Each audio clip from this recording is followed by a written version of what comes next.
are wonderful stories of Sufis sitting and talking and talking and talking and talking.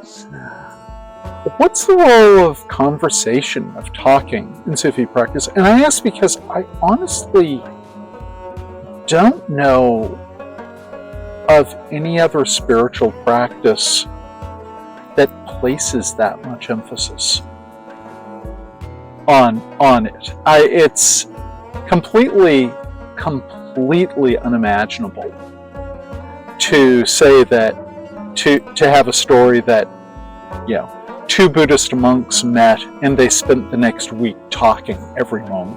Well, see, they say that assumptions haunt people more than they even realize it. So it is just an assumption because talking about the Chisti tradition, there are major 4 things through which every seeker goes for a certain period of time.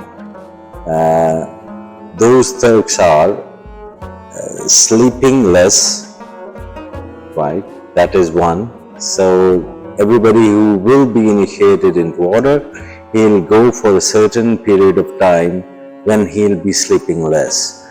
Then after, he'll be eating less. So during that period of time, he'll be more fasting and he'll not be eating, right? And when he has crossed that, then there will be the period when he'll be talking less, means that he'll be going on the silent fast, right? So there will be a prolonged period which can extend to 4 to 5 or to 6 months of silence. And then the 4th one is meeting less people. So you will be spending a prolonged period in seclusion. So the reality is that hospitals are good for the health, right? But until you are sick, once you are healthy and you stay in the hospital, the same hospital which has been a source of health for somebody who was ill becomes a source of ailment for you. So once you get healthy, you go back.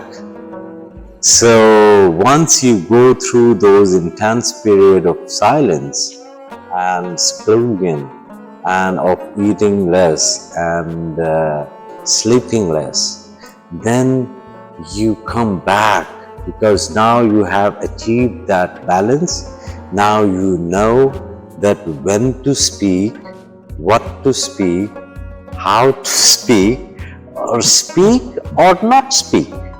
So once you have learned it, and these stories which you read in the books, that 2 dervishes met and they were talking for the whole of the night, that is actually not breaking the silence. This is actually sharing your own silent moments to another soul who is the seeker of the same path, and who probably gonna give you a good advice for all that silent period which you have been going through. You went through all these observations on that path and you kept silent, you kept on watching whatever was going on, and then after you met another person who is not that blind as the worldly people are. So there is somebody who is a person of insight. So that is the moment when all that silence becomes the words they are saying. When there is silence, there is no listening. Silence is silence. Listening is attached to the vibrations. Silence is stillness. So when there is complete silence, means that there is no sound. there is no movement, right? So from silence appears the sounds. From silence, the sounds, they wear the clothes of alphabets and words. Alphabets and words are actually the clothes of the sounds.